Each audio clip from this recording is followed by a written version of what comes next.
Welcome to the Data Literacy Show, the podcast that helps organizations build, measure, and level up their data and AI literacy. I'm Alli Torban, the Senior Data Literacy Advocate here at Data Literacy. And I'm Ben Jones, CEO and co-founder of Data Literacy.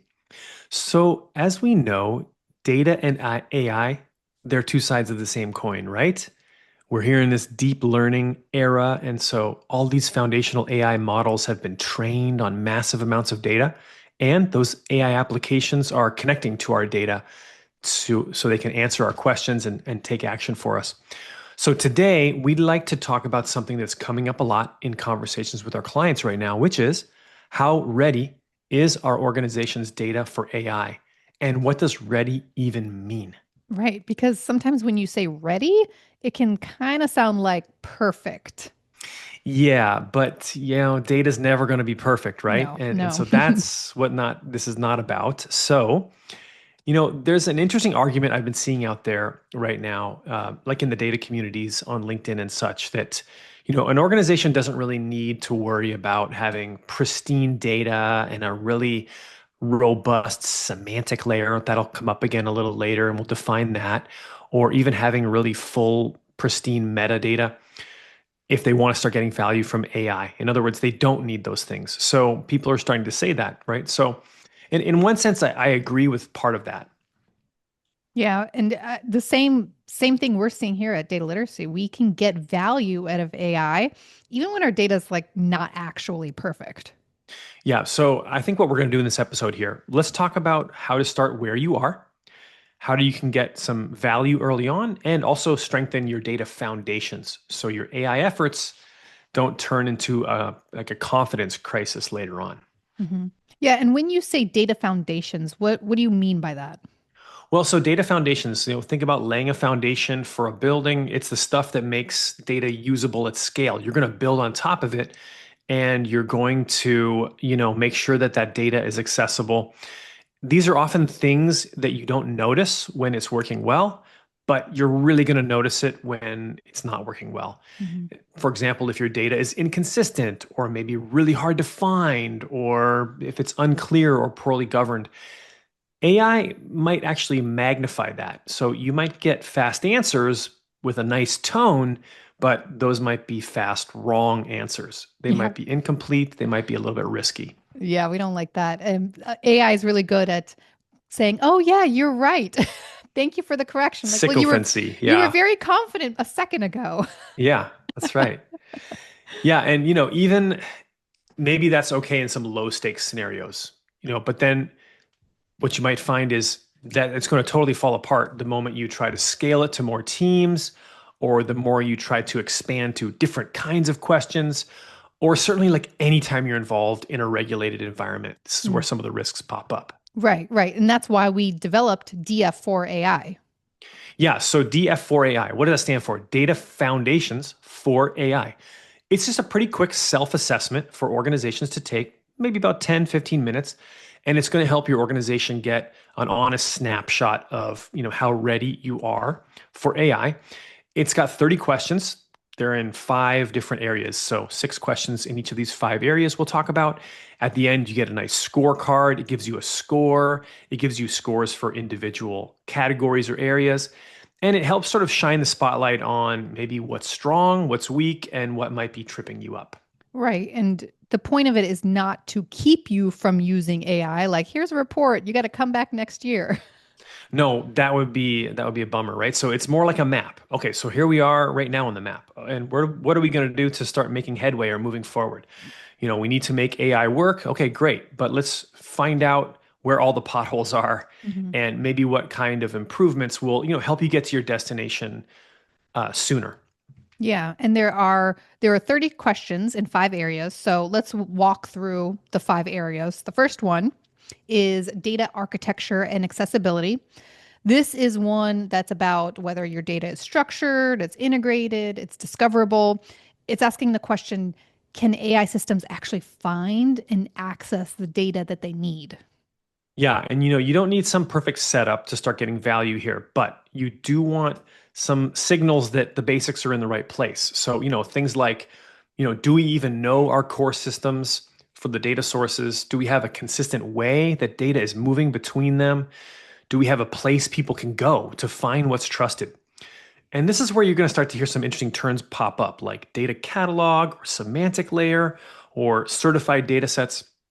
And the buzzwords aren't really kind of what's the point here. What you're trying to really get to is knowing and figuring out if the organization has a repeatable, dependable, reliable way to connect, publish, and reuse their data.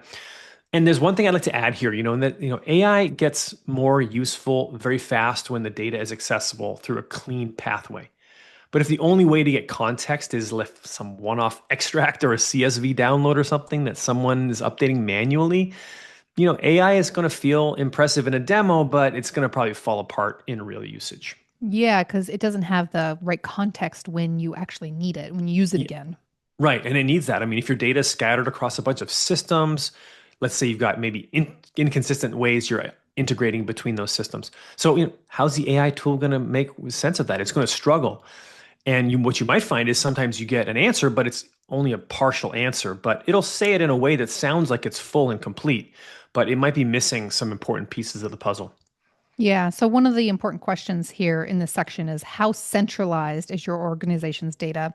Is it scattered across multiple systems or spreadsheets? Or maybe you have like a data lake where the critical data is stored all the way to the other end, which is, the ideal scenario where you have like one unified centralized data platform. Yep. All right, so let's go to the next dimension. That is data quality and trust. And this is where teams usually say, hey, our data is a mess. Yeah, and I mean, we've seen that over and over again, right? And it's probably true, but in some places, maybe in other places, it's not so bad. So what you can't do is fix all of your data quality issues everywhere all at once in Mhm. order to even start getting value. So that message might be out there. I don't think that's really true. And the problem is it's just not feasible, right? So what you've got to do is find out where the data is weak, but also important. So it's an important area, workflows that really matter, and the data is the quality is just not where it needs to be. That's what you're trying to identify. Yeah, because you really don't want AI turning bad inputs into polished outputs again. Yeah, especially not where it matters most. So, Yeah. okay, instead of thinking about it like, oh, we got to get our data perfect, instead say, hey, let's manage this, right? So, okay, who are the owners? Are we measuring the quality of the data? Do we know if it's changing? Maybe there's some kind of obvious problem that we can catch before that just gets fed into some AI application and outcomes nonsense, right? So as you expand AI to more and more areas, then you've got to kind of roll out those same quality practices to those different areas to improve it. Right. Yeah. So one of the questions we ask in this section is how current and up to date is your organization's data? Maybe it's outdated or refreshed manually, like someone has to go in there and hit refresh for you, or maybe it refreshes automatically, but it's on a schedule that you have to keep in mind. Like, oh, is this about to be refreshed with new data tomorrow? I mean, right now it's like 3 months old. You have to know what schedule it's on. And of course, the gold standard is data that's updated real time or near real time across all major systems. Right. Okay, third section, Number three. dimension, is data governance and stewardship. Yeah. And this is like things like permissions, policies, decision rights, ownership, and just stuff that's not super glamorous, but very important. Yeah, it's not scintillating. It's kind of make or break though, really, So what happens is the moment you start putting AI co-pilots or systems into place and you're implementing them, within your own organization. So pretty soon, I'm guessing you're going to be connecting these applications, these models to things like customer data or, you know, at that point, look, governance isn't optional anymore, right? So this is kind of, you've got to have it there. Um, okay, maybe it's a useful assistant. That would be awesome. Unfortunately, if you're connecting to sensitive data and you don't have any governance in place, you just can't ship it. What specifically you think are we looking for here? Well, I mean, I think you kind of need to know who owns the data set, each one, right? Who is the owner of it? Who is the person internally that's saying who gets access to it and who doesn't? Um, Maybe what's allowed to be used in AI tools. Maybe some things aren't allowed to be used in certain kinds of AI tools. Right. Um, on the other hand, you can think of some tables or some records or some kinds of attributes that kind of need to stay out. And then what are we going to do about all these sensitive records and fields? So, even simple answers to those questions, they're going to prevent a lot of avoidable drama. You just got to think about it up front. And I do think it's really critical for everyone. But hey, if you're in a highly regulated industry, let's say financial services or healthcare or insurance or the public sector, anywhere in these places, look, a small data mistake that can turn into a major compliance issue pretty fast. Yeah. And one of the big questions we ask in this section is how clearly are data ownership and stewardship roles defined and followed? So, are responsibilities very clear or unclear? Maybe you have some sort of de facto data owner, but nothing is formally assigned. We are hoping that person I knows see what's that their a lot. responsibility and Yeah, keeps doing yeah, it. Or maybe you have data owners and stewards assigned and trained across all parts of the organization, and that would that's be what you ideal. want. Yeah, Yep. yep. Okay, fourth dimension Mhm. is documentation and metadata. So things like definitions, glossaries, dataset descriptions, lineage, change history, all that kind of stuff that helps people understand what they're looking at. Yeah, I mean, we're just inundated with acronyms and terms and metrics, and Hmm. sometimes what one person means is different, right? So this is where this whole semantic layer, I referenced that a little bit before. This is a big debate going on right now about the semantic layer. And I did kind of touch on it, but I think it's good to explore it a little bit more here in this fourth topic of documentation and metadata. So if we just kind of take super simple terms, what the heck is a semantic layer? Well, this is the place where an organization captures what these things mean. So definitions and logic, it's going to take all your data tables. It's going to really allow you to get out of those tables metrics that are shared, that people can use, that we can all be on the same page. Yeah, and some teams feel like, hey, we have to build the perfect semantic layer before we can do anything with AI. Do you think that's right? Well, yeah, I mean, I don't. I mean, I think that you do need a semantic layer. It's really important. And some tools out there do depend on it, and it has to be in place. But if this is going to take a whole year to create and you're not going to get any business intelligence value until it's completely 100% done, that's a showstopper. Mm. That's a long, painful project, right? You're going to have just the time ticking and even maybe months or years, and everyone's waiting. So, like, well, what's going on? Your data team is just like totally, totally taking on water and you still don't have any value, right, in the real world. So, I don't think that's reasonable or feasible. But it's not to say that semantic layer doesn't matter. So I think really the best way to do it is to say, like, don't start with like boiling the ocean, like documenting everything in your entire data universe. Maybe instead start with some data sets and metrics that are more kind of targeted and specific than that, right? Specifically ones that are powering like very definable workflows that you're starting with those and start with those and you care about them, they matter, and they're also something that is acceptable to be experimenting with improvements. Okay, so then get all the definitions locked in there before trying to get everything done all at once. So you're thinking of some specific use cases that are going to give you a lot of value, and that's going to help Yep. pull forward what exactly you need to make sure is correct when you're thinking about your perfecting your semantic layer. Yeah, yeah, get those areas right. Hey, pick a few use cases, like you said, maybe this quarter. Let's use internal Q&A. Let's have workflows. Let's enable sales, whatever it is. So then tighten up the definitions and the metadata around the data that those use cases touch. Mm. And actually, what is really kind of interesting to me is that you don't really have to do this by yourself anymore. You might think, oh my gosh, I have to type in by hand all these definitions. And like literally, someone has to sit there on a keyboard entering everything in little by little. Actually, no. AI itself can help you get data ready for AI in this way because what it Oh. will do is suggest definitions for some of your attributes in your tables. It can kind of infer what those are. I've seen this with, with a lot of great tools today. I was even just playing with this with my class at UW. We were looking at the University of Washington. I have a class there that I teach, and we were looking at Databricks and how you can import data into its Unity catalog, and it'll automatically suggest a bunch of definitions. And the fields are editable. You can go in and retype them and say, well, that's kind of close, but not quite right. So the bottom line is it gives you kind of a starting point, right? So you avoid this like massive blank page of death of doom where it's like, Hmm. okay, someone's got to go in and just brute force type everything in. Well, you can actually use AI to kind of help you get started, give you a boost. You just want to be careful to review it carefully. And I mean, the temptation is just to accept everything without even looking at it. So, you don't want to do that. But so you do need those humans that are in the loop and engaged and, taking a look and seeing and green lighting and accepting what actually gets accepted and becomes official.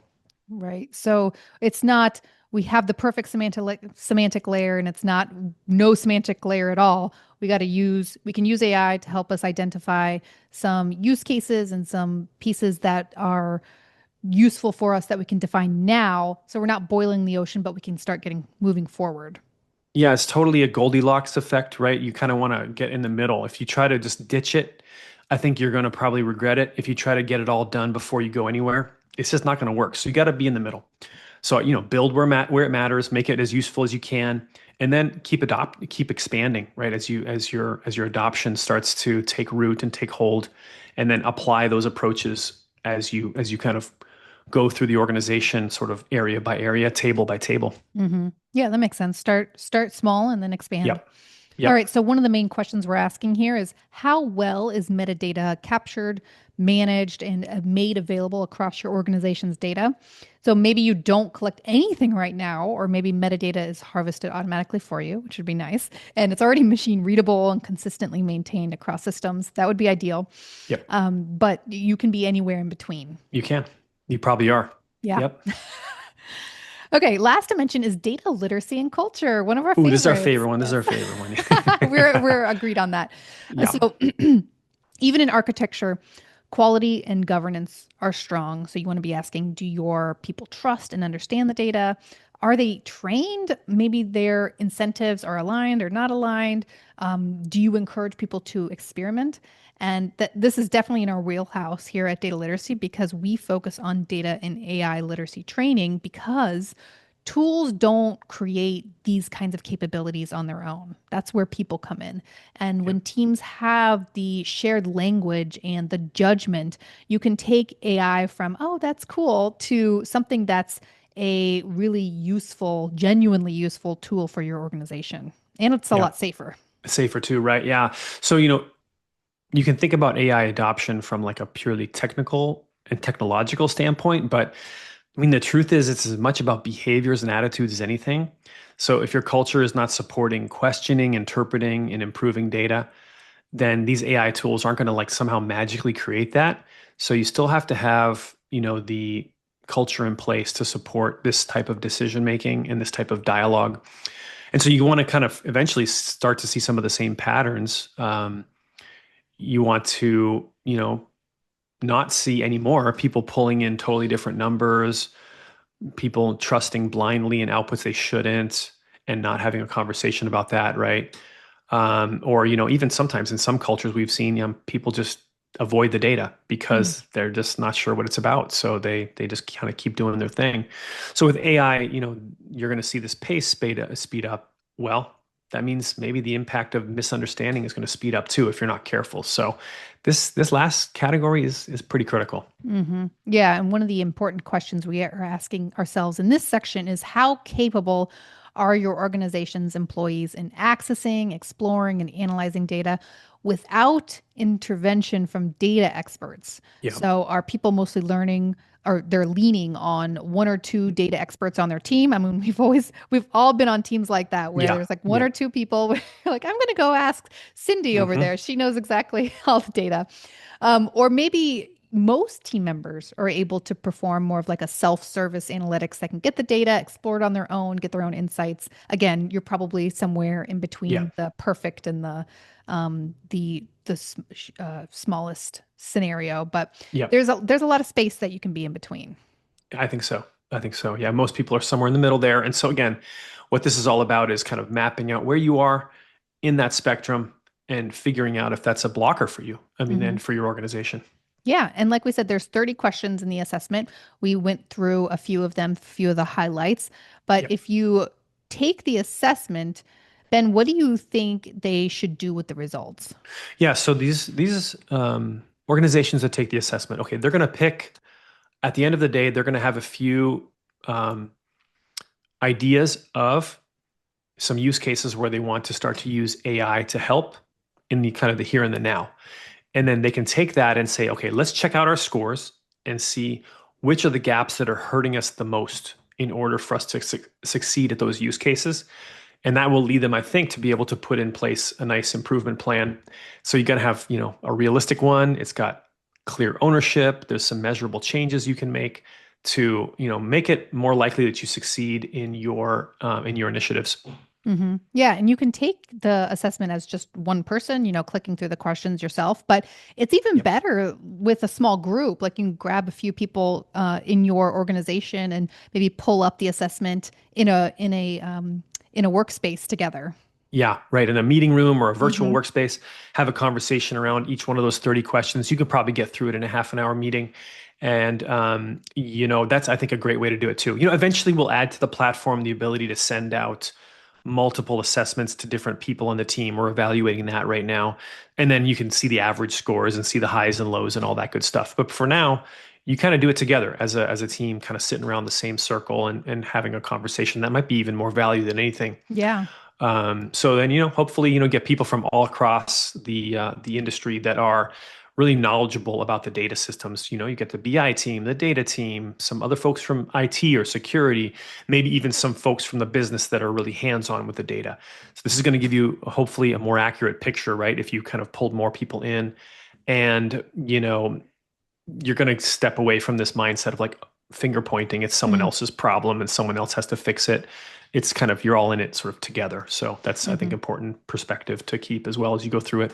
Yeah, for sure. And if you want to take the DF4AI self-assessment, we'll put a link in the show notes for you. It's free to take it for now. And for anybody who wants to go further after you take the assessment, we're happy to dig into your results and help you get some recommendations on what to do next. So there's a form at the end where you can just ping us and we'll send you a proposal for that. Yep, exactly. So, hey, if you're already moving forward with AI, a lot of organizations are, well, this assessment is going to help you kind of keep momentum and you won't maybe step on some of the same landmines that we keep seeing, unclear definitions, shaky access controls, confusing data, broken trust, all those kinds of things. And it'll really kind of give you the way to go back to the organization and say, hey, let's focus on improving these areas so that we get more value out of our investment. Yep. I hope this episode was useful for you. Make sure to subscribe to the show so you never miss an episode, and we will catch you next time. Bye All now. right. Talk to you soon, everyone. Bye.